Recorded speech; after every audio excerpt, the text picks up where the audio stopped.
Revenue సహాయకుల సంక్షేమ సంఘం అధ్యక్షుడు సాయన్న గారు, ప్రధాన కార్యదర్శి రాకేష్ గారు, మరియు ఈ సంఘానికి గౌరవ కార్యదర్శి అయినటువంటి మిత్రుడు గోవింద్ గారు, Telangana federation of trade union సహచర మిత్రుడు పెద్దలు ప్రధాన కార్యదర్శి ఎస్ఎం ఖలీల్ గారు, ఈనాటి మన ఆవిర్భావ సభకు ముఖ్య అతిథిగా ఇచ్చేసినటువంటి తెలంగాణ గెజిటెడ్ ఆఫీసర్ నేత, తెలంగాణ ఉద్యమ నేత, మహబూబ్నగర్ శాసనసభ్యుడు శ్రీనివాస్ గౌడ్ అన్నగారికి, వేదిక మీద ఉన్నటువంటి పెద్దలు, పత్రికా మిత్రులు, మరియు గ్రామం నుండి ఇచ్చేసినటువంటి విఆర్ఏ పెద్దలందరికీ శిరస్సు వంచి నమస్కరిస్తూ, ముఖ్యంగా మనకున్నటువంటి డిమాండ్స్, ప్రధానమైన డిమాండ్స్ రెండు డిమాండ్. దీని మీద ఇక లోతుగా చర్చకు పోయి దాని గురించి చెప్పాల్సినటువంటి అవసరం లేదు. రెండే విషయాలు స్పష్టంగా మన ప్రభుత్వాన్ని అడుగుతుంది. ఒకటి, 010 పద్ధతి కింద మనకు వేతనం ఏదైతుందో 1వ తారీఖు రోజు అందరికి ఇచ్చినట్టు, ప్రభుత్వ ఉద్యోగులకు అందరికి ఇచ్చినట్టు జీతం మాకు 1వ తారీఖు రోజు జీతం ఇవ్వని చెప్పి డిమాండ్ చేస్తుంది.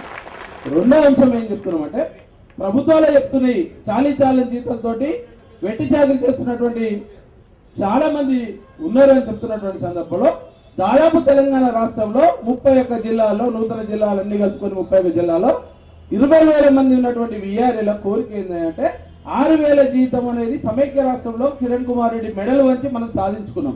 గతంలో 3,000 జీతం ఉన్నదాన్ని తెలంగాణ ఉద్యమంలో సకల జన సమ్మెలో పాల్గొని మెడల్ వంచి, ప్రభుత్వ మెడల్ వంచి మనం 3,000 నుండి 6,000 సాధించుకున్న ఘనత ఆ రోజు తెలంగాణ విఆర్ఏల యొక్క సంఘ కృషి. మరి ఈ రోజు చెప్తున్నటువంటి ఈ మీటింగ్ రాకుండా అడ్డుపడ్డటువంటి చాలా మంది శక్తులు ఉన్నారు. సిఐటి వాళ్ళు కావచ్చు, లేకపోతే పేరు మోసినటువంటి తెలంగాణ ఉద్యమానికి తూట్లు వచ్చే విధంగా ప్రవర్తించినటువంటి చాలా మంది నాయకులు కూడా ఈ రోజు ఈ మీటింగ్ పోవద్దు, ఇది కొత్త సంఘం పెడుతున్నారు, ఆ సంఘంలో మీరు పోవద్దు, దానివల్ల ఉపయోగం లేదని చెప్పి ఎన్నో అవాకులు చవాకులు చెప్పినా కానీ సుదూర ప్రాంతం నుండి, ఖమ్మం నుండి మొదలు పెడితే ఆదిలాబాద్ కావచ్చు, ఇటు మహబూబ్నగర్ కావచ్చు, ప్రతి జిల్లా నుండి ఈరోజు ఇక్కడికి వచ్చేసినటువంటి వేరే లెక్క తపన ఏంది అంటే, తెలంగాణ ప్రభుత్వాన్ని మనం అడిగే డిమాండ్ ఒకటే, మా జీతాలు 1వ తారీఖు రోజు ఇవ్వండి, మాకు జీత భత్యాలు పెంచమని అడుగుతున్నాం తప్ప గొంతమ కోరుకోలేదు. తెలంగాణ విఆర్ఏల సంఘం నుండి ఒక ఎమ్మెల్యే కావాలనో మంత్రి కావాలనే ఆలోచన ఉన్నటువంటి ఏ ఒక్క వ్యక్తి కూడా లేదు. దాని గురించే చెప్తున్నాం. తెలంగాణ ఉద్యమంలో ఇదే శ్రీనివాస్ గౌడ్ గారు ఆ రోజు మహబూబ్నగర్ జిల్లాలో దాదాపు 3,000 మందితో పెద్ద మీటింగ్ పెడితే సకల జన బేరి సమ్మె కోసం సహాయపడేటువంటి సందర్భంలో తెలంగాణ రాష్ట్రాన్ని సాధించుకున్న దిశలో ఆ రోజు మనం ముందున్నాం. విఆర్ఏల యొక్క బలమైన చూపించడం, విఆర్ఏలు తరలిస్తేనే తెలంగాణ రాష్ట్రాన్ని సాధించుకున్నటువంటి ఘనత విఆర్ఏల యొక్క పాత్ర ఉన్నది.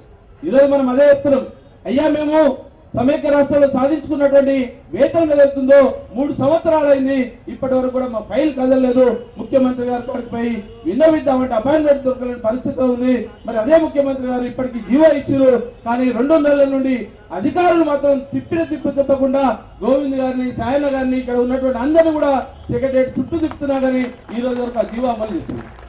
ఇప్పుడే ఇక్కడికి ఇచ్చేసినటువంటి ఈటెల రాజేందర్ గారిని అడగడం జరిగింది. శ్రీనివాస్ గౌడ్ అయితే గత వారం రోజుల నుండి ఎప్పటికప్పుడు మానిటరింగ్ చేసుకుంటూ తప్పకుండా 010 అంశం మీద నేను మాట్లాడుతున్న ప్రభుత్వంతో హామీ ఇప్పిస్తాను, 1వ తారీఖు రోజు జీతం వచ్చే విధంగా ఈ 2-3 రోజుల్లో సెక్రటరీలో ఒక రిప్రజెంటేషన్ ఇవ్వాలని చెప్పి కోరడం కూడా జరిగింది. మంత్రి గారు కూడా అదే విషయాన్ని స్పష్టం చేసి వెళ్ళిపోయినటువంటి సందర్భం.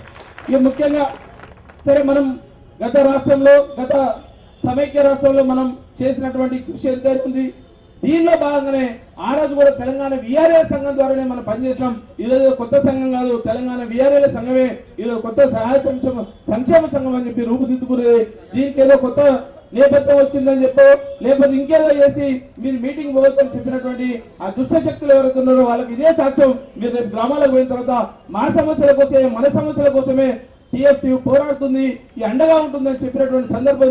2013లోనే తెలంగాణ ఉద్యమ క్రమంలోనే కార్మిక సంఘాలన్నీ ఏకం చేసి పార్టీలకు అతీతంగా ఒక కార్మిక సంఘం ఏర్పాటు చేయాలనే ఒక ఆలోచనతోటి ఆ రోజు ఏర్పాటు చేసినటువంటి Telangana federation of trade union. అదే ట్రేడ్ యూనియన్ కింద ఇప్పుడు మళ్ళొకసారి మీకు అందరికి కూడా హామీ ఇస్తున్నాం, తప్పకుండా మీ జీతభత్యాలు పెంచేంత వరకు కూడా పార్టీలకు అతీతంగా Telangana federation of trade union మీకు అండగా ఉంటుంది.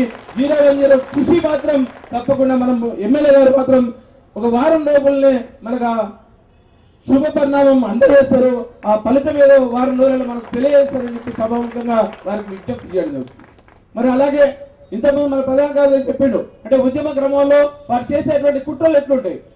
ప్రతిపక్షాలు చేసేటువంటి కుట్రలు ఇటువంటి. మనం రాజకీయ పార్టీ కాదు, రాజకీయ యూనియన్ కాదు, మన కోరికల కోసం, మనకు ఉన్నటువంటి హక్కుల కోసం మనం అడుగుతున్నటువంటి సందర్భంలో మనకు రావాల్సిన వేతనాన్ని ఇవ్వమని కోరుతున్నాం తప్ప ప్రత్యేకమైన డిమాండ్ లేవు. కాబట్టి మరొకసారి మరి ఒక విజయోత్సవ సభ శ్రీనివాస్ గౌడ్ గారి నేపథ్యంలో, ఎమ్మెల్యే గారి నేపథ్యంలో పెద్ద ఎత్తున మనం పెట్టుకుందాం. ఒక వారం రోజులలో మనకు ఆ శుభవార్త ఎమ్మెల్యే గారు కోరుకుంటా వింటామని చెప్తూ, ఇప్పటికే కాలాతీతమైంది. మరి ఎంతో మంది మనకి ఇచ్చినటువంటి ఎన్జిఓ నాయకులు దేవి ప్రసాద్ కావచ్చు, కారం రవీంద్రెడ్డి గారు కావచ్చు, తెలంగాణ ఉద్యమంలో వీఆర్ఎల్ని ఏ రకంగా మనం చెప్తే ఆ రకంగా పోయినాం. మరి ఈరోజు ఎన్నో కారణాల వల్ల వాళ్ళు రాలేకపోవడానికి కుంటి శాఖలు చెప్పొచ్చు, కానీ మనం ఏ శాఖలో కూడా వినాల్సిన పని లేదు.